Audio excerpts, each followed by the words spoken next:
ಇದು CO ಚಿಕ್ಕಬಳ್ಳಾಪುರ ಜಿಲ್ಲಾ ಪಂಚಾಯತ್ ಮುಖ್ಯ ನಿರ್ವಹಣಾಧಿಕಾರಿಗಳಿಗೆ ಫೋನ್ ಮಾಡ್ತಾ ಇರೋದು. ಇದು 4ನೇ ಸರಿ ಮಾಡ್ತಾ ಇರೋದು. ಇದು ಈಗಲೇ ಬಂದು ಇಲ್ಲಿ ಬಂದಾಗ ನಾವು ಗಮನಿಸಿದಾಗ ಯಾರೊಬ್ಬರೂ ಸಹ ಏನವ್ರ ಪದನಾಮಗಳಾಗಲಿ ಅವರ ಹುದ್ದೆ ಆಗಲಿ ಸರ್ಕಾರದಿಂದ ಕೊಟ್ಟಿರ್ತಕ್ಕಂಥ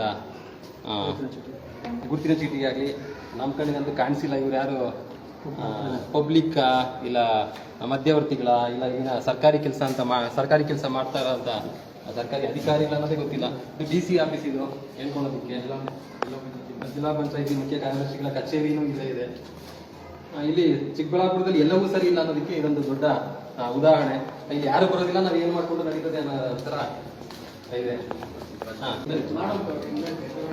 ಸರ್ಕಾರದ ಸುತ್ತೋಲೆ ಏನಿದೆ ಅಂತ ಹೇಳಿದ್ರೆ PDO ಅವರು ಕೇಂದ್ರ ಸ್ಥಾನದಲ್ಲಿ ಇರಬೇಕು ಅಂತ ಸರ್ಕಾರ ಏನಕ್ಕೆ ಗೈಡ್ಲೈನ್ಸ್ ಕೊಟ್ಟಿದೆ ಅಂತ ಹೇಳಿದ್ರೆ, ಸ್ಥಳೀಯವಾಗಿ PDO ಗ್ರಾಮ ಪಂಚಾಯತಿ ಮಟ್ಟದಲ್ಲಿ ಇದ್ರೆ ಅಲ್ಲಿನ ಸಮಸ್ಯೆಗಳು ಏನೇನಿರುತ್ತೆ, ಚರಂಡಿ ಸಮಸ್ಯೆ ಇರ್ಬೋದು, ನೀರಿನ ಸಮಸ್ಯೆ ಇರ್ಬೋದು, ಬೀದಿ ದೀಪಗಳ ಸಮಸ್ಯೆ ಇರ್ಬೋದು, ಅಲ್ಲಿನ ಯಾರಿಗೆ ಮನೆಗೆ ವಸತಿ ಸೌಲಭ್ಯ ಇಲ್ವೋ ಅಂತವ್ರಿಗೆ ವಸತಿ ಸೌಲಭ್ಯ ಕೊಡಬೇಕು ಅಂತ ಸ್ಥಳದಲ್ಲಿ ಇರಿ, ಸ್ಥಳೀಯವಾಗಿ ಕೇಂದ್ರ ಸ್ಥಾನದಲ್ಲಿ ನೀವು ಕೆಲಸ ಮಾಡಿ ಅಂತ ಹೇಳ್ಬಿಟ್ಟು ಸರ್ಕಾರದ ಗೈಡ್ಲೈನ್ ಇದೆ. ಇವ್ರು ಬಹುತೇಕ PDOಗಳು ಏನ್ ಮಾಡ್ತಾ ಇದ್ದಾರೆ, ಎಲ್ಲ ಚಿಕ್ಕಬಳ್ಳಾಪುರದಲ್ಲೋ ಇಲ್ಲ ಗೌರಿಬಿದರಲ್ಲೋ ಇಲ್ಲ ತುಮಕೂರಲ್ಲೋ ಇಲ್ಲ ಬೆಂಗಳೂರಲ್ಲೋ ಮನೆ ಮಾಡ್ಕೊಂಡಿರೋದು. ಪಂಚಾಯತಿಗೆ ಬೆಳಗ್ಗೆ 11 ಗಂಟೆ ಆದ್ರೆ ಬ್ಯಾಗ್ದಾಗ ಓಡ್ ಬರ್ತಾರೆ. ಇವರು ಮಾಡ್ತಕ್ಕಂಥ ಕರ್ತವ್ಯ ಲೋಪಗಳು. ಇನ್ನೊಂದು ವಿಚಾರ ಬಿಟ್ಬಿಡಿ, ಸರ್ಕಾರದ ಸುತ್ತೋಲೆ ನಾವು ನೀವು ಕೇಳೋ ಅರ್ಜಿಗಳನ್ನು ಬಿಟ್ಬಿಟ್ರು. ಸರ್ಕಾರ ಸುತ್ತೋಲೆಯಂತೆ ಅಧಿಕೃತವಾಗಿ ಇರಬೇಕು ಅಂತ ಕಟ್ಟಿದ್ದಾರೆ. ಪೇಪರ್ ಮಾತ್ರ ಸೀಮಿತವಾಗಿದೆ. ಏನಂದ್ರೆ ಒಂದು ಅರ್ಜಿಗೆ ಒಂದು ಲೆಟರ್ ಮಾಡೋದು, ಲೆಟರ್ ಅಲ್ಲಿ ಮೇಲಾಧಿಕಾರಿಗಳಿಗೆ ವರ್ಗಾವಣೆ ಮಾಡೋದು, ಅದನ್ನ ಮಾಡೋದು.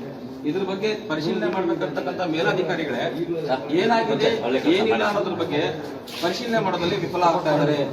ಈಗ ನಾವು ಕೊಟ್ಟು ಆಲ್ಮೋಸ್ಟ್ ಒಂದು ಅರ್ಜಿ ದೂರು ಕೊಟ್ಬಿಟ್ಟು ಯಾವುದು ಜಿಲ್ಲಾ ಪಂಚಾಯತಿಗೆ ಇಲ್ಲಿಗೆ ಕೊಟ್ಟು 2ನೇ ತಿಂಗಳು 21/2/2025ರಲ್ಲಿ ನಾನು ಮತ್ತು ನಮ್ಮ ಗ್ರಾಮಸ್ಥರು ಎದುರೇ ಗ್ರಾಮದ PDO ಮತ್ತು ಕಾರ್ಯದರ್ಶಿಗಳು ಕೇಂದ್ರ ಸ್ಥಾನದಲ್ಲಿ ಅಧಿಕೃತವಾಗಿ ವಾಸ ಇಲ್ಲ ಅಂತ ಹೇಳಿಬಿಟ್ಟು ನಾನೇ ಅಧಿಕೃತವಾಗಿ ಇದೇ ಕಚೇರಿಗೆ ದಾಖಲೆಗಳನ್ನು ಅಡಕವಿರಿಸಿ ದೂರು ಕೊಟ್ಟಿರ್ತೀನಿ. ಅದರಂತೆ ಇವರು ಲೆಟರ್ ಫಾರ್ವರ್ಡ್ ಮಾಡಿದ್ದಾರೆ. ಯಾರಿಗೆ ತಾಲೂಕ್ ಪಂಚಾಯತಿ ಇವರವರು ಫಾರ್ವರ್ಡ್ ಮಾಡಿದ್ದಾರೆ. ಅವರು ಇದುವರೆಗೂ ಆನ್ಸರ್ ಮಾಡಿಲ್ಲ. ಇದನ್ನ ಆನ್ಸರ್ ಮಾಡೋರು ಹೂ ಇಸ್ ದ ಆನ್ಸರಬಲ್ ಅಂತ ಹೇಳ್ತಾರೆ. ಯಾರು ಆನ್ಸರ್ ಮಾಡೋರು, ಉತ್ತರ ಕೊಡ್ತಕ್ಕಂಥ ಅಧಿಕಾರಿ ಯಾರು ಅನ್ನೋದು ಇಲ್ಲಿ ಗೊತ್ತಿಲ್ಲ. ಯಾವ ರೀತಿಯಲ್ಲಿ ಬೇಜವಾಬ್ದಾರಿತನ ಇದೆ ಅಂತ ನೋಡ್ಬೋದು. ಈ ಲೆಟರ್ಗೆ ಕನಿಷ್ಠ ಉತ್ತರ ಏನು ಮಾಡಿದ್ದೀನಿ ಏನಿಲ್ಲ, ಇವ್ರು ಇದ್ದಾರೆ ಇಲ್ಲ ಅಂತ ರಿಪೋರ್ಟ್ ತನಿಖೆ ಮಾಡಿದ್ದಾರೆ ಅಂತ ಹೇಳೋದಕ್ಕೆ ಒಂದ್ ದಿವಸ ಬಂದಿರು ಅವ್ರ ಕಾರ್ಯವ್ಯಾಪ್ತಿಯಲ್ಲಿ ಬರ್ತಕ್ಕಂಥ ಸ್ಟೇಟ್ ಡೈರೆಕ್ಟರ್ ಅವರು ಶ್ರೀನಿವಾಸ್ ಅಂತ ಹೇಳಿ ಬಂದ್ಬಿಟ್ಟು ಸ್ಪಾಟ್ ವಿಸಿಟ್ ಮಾಡಿದ್ರು. ಇದುವರೆಗೂ ನನ್ಗೆ ರೆಕಾರ್ಡ್ ಕೊಟ್ಟಿಲ್ಲ. ನೀವು ಯಾವುದೇ ಕಚೇರಿಗೆ ಹೋಗಿ, ಚಿಕ್ಕಬಳ್ಳಾಪುರ ಜಿಲ್ಲೆಯಲ್ಲಿ ನೀವು ಯಾವುದೇ ಕಚೇರಿಗೆ ಹೋಗಿ ಮೀಟಿಂಗ್ ಇದೆ. ಮೀಟಿಂಗ್ ಅಲ್ಲಿ ಏನ್ ಮಾಡ್ತೀರಾ ಸ್ವಾಮಿ ನೀವು? ಇಲ್ಲ, ನೀವು ಮೀಟಿಂಗ್ ಹೋದಾಗ ಇಂಥವ್ರು ನಾವಿಲ್ಲ ಅಂದ ಸಮಯದಲ್ಲಿ ಇಂಥ ಅಧಿಕಾರಿಗಳನ್ನ ನೀವು ಭೇಟಿ ಮಾಡಬಹುದು, ನಿಮ್ಮ ಸಮಸ್ಯೆಗಳು ಏನಿದೆ ಅನ್ನೋದು ಪರಿಶೀಲನೆ ಮಾಡ್ಕೋಬಹುದು ಅಂತ ಹೇಳ್ಬಿಟ್ಟು ಕ್ಲಾರಿಫೈ ಕೊಡತಕ್ಕಂಥವ್ರು ಯಾರು ಇಲ್ಲ. ಕೇಳಿದ್ರೆ ಫೋನ್ ಮಾಡಿದ್ರೆ ಫೋನ್ ಅವರು ಅಟೆಂಡ್ ಮಾಡೋದಿಲ್ಲ. ಈ ಸಮಸ್ಯೆ ಈಗ ಗೆದ್ರೆ ಪಂಚಾಯತ್ ಹೇಳಿದೆ ಅಂದ್ರೆ ಆಲ್ಮೋಸ್ಟ್ ಆಲ್ ಅವರು ಬಂದು 2 ವರ್ಷ ಆಗಿದೆ. PDO ಅವರು ಮತ್ತೆ ಕಾರ್ಯದರ್ಶಿ ಅವರು ಇದ್ದಾರೆ. ಅವರು 2 ವರ್ಷದಿಂದ ಅಧಿಕೃತವಾಗಿಲ್ಲ. ಕಾರ್ಯದರ್ಶಿ ಅವರು ನಾನು ಈಗ ಕೇಂದ್ರ ಸ್ಥಾನದಲ್ಲಿ ನಾನು ಒಪ್ಕೊಳ್ತೀನಿ, ನನಗೆ 1 ತಿಂಗಳು ಕಾಲಾವಕಾಶ ಬೇಕು, ನಾನು ಶಿಫ್ಟ್ ಆಗ್ತೀನಿ ಅಂತ ಹೇಳಿದ್ರು. ಮತ್ತೆ ನಮ್ಮ PDO ಅವರು ಆ ದಿನ ನಾವು ವಿಡಿಯೋ ಮಾಡಿದ್ದಾಗ ಏನ್ ಮಾಡಿದ್ರು, ತಪ್ಪಿಸ್ಕೊಂಡು ಓಡಾಡ್ತಾರೆ. ಮಾತಾಡ್ಸೋದಕ್ಕೆ ಅದಕ್ಕೆ ಆನ್ಸರ್ ಮಾಡೋದಕ್ಕೆ ಏನ್ ಮಾಡ್ತಾರೆ, ಒಂದ್ ಕಡೆಯಿಂದ ಇನ್ನೊಂದ್ ಕಡೆ ಬಜೆಟ್ ಕೊಡ್ತಾರೆ. ಯಾಕೆಂದ್ರೆ ಕದಿಮರು ಕಳ್ಳರ ತರ ಬಜೆಟ್ ಕೊಡೋದಲ್ಲ ಸ್ವಾಮಿ. ನೀವು ಎಲ್ಲಿದ್ದೀರಾ ಅಂತ ಅಧಿಕೃತವಾಗಿ ತಿಳಿಸಿ. ಸಾರ್ವಜನಿಕರಿಗೆ ನೀವು ಯಾವ ಟೈಮಲ್ಲಿ ಸಿಗ್ತೀರಾ ಅಂತ ತಿಳಿಸಿ. ಸಾರ್ವಜನಿಕರಿಗೆ ಈ ಟೈಮಲ್ಲಿ ಬನ್ನಿ, ನಮ್ಮ ಈ ಟೈಮಲ್ಲಿ ಬಂದ್ರೆ ಯಾವ ಅಧಿಕಾರಿ ಬೇಕೋ ಆ ಅಧಿಕಾರಿ ಸಿಗ್ತಾರೆ ಅನ್ನೋದಕ್ಕೆ ಅಧಿಕೃತವಾಗಿ ಎಲ್ಲಿ ಮಾಹಿತಿಗಳಿರೋದಿಲ್ಲ.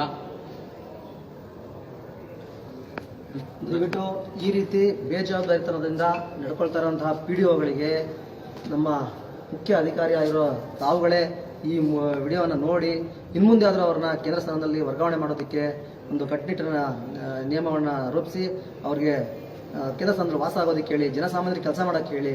ಈಗ ನಾವು ಅಧಿಕಾರಿಗಳು ಕೆಲಸ ಮಾಡೋದೇ ಜನಸಾಮಾನ್ಯರಿಗೋಸ್ಕರ. ನಮ್ಮ ತೆರಿಗೆ ಹಣದಿಂದ ನೀವು ಸಂಬಳ ತಗೊತಾ ಇದ್ದೀರಾ. ಆ ಸಂಬಳಕ್ಕಾದ್ರೂ ಸರ್ಕಾರ ಸುತ್ತೋಲೆಗಾದ್ರೂ ಗೌರವ ಕೊಟ್ಟು ಮುಂದಿನ ದಿನದಲ್ಲಿ ನೀವು PDO ಮತ್ತು ಕಾರ್ಯದರ್ಶಿಯನ್ನ ಕಟ್ಟಡ ಕಾನೂನನ್ನು ರೂಪಿಸಿ ಅವರ ಕೇಂದ್ರ ಸ್ಥಾನಕ್ಕೆ ಕಳಿಸ್ತೀರಾ ಅಂತ ಹೇಳ್ಬಿಟ್ಟು ನಾವು ಒಂದು ತಿಳ್ಕೊಂತ ಇದ್ದೀವಿ. ನೋಡೋಣ, ನೀವು ಇದೇ ಥರ ಏನಾದರೂ ಮಾಡಲಿಲ್ಲ ಅಂತಂದರೆ ನಾವು ಮುಂದಿನ ಹಂತಕ್ಕೆ ಬೇರೆ ರೀತಿಯಲ್ಲಿ ಹೋರಾಟ ಮಾಡಬೇಕಾಗುತ್ತೆ. ದಯವಿಟ್ಟು ಅಧಿಕಾರಿಗಳು ಅರ್ಥ ಮಾಡ್ಕೊಳ್ಳಿ. ಜನಸಾಮಾನ್ಯರಿಗೆ ಕೆಲಸ ಮಾಡಿ ಅಂತ ಹೇಳ್ತಾ ಹೊರತಾಗ ನೀವು ಬೇರೆ ಕೆಲಸ ಮಾಡಿ ಅಂತ ಹೇಳ್ತಿಲ್ಲ ನಾವು.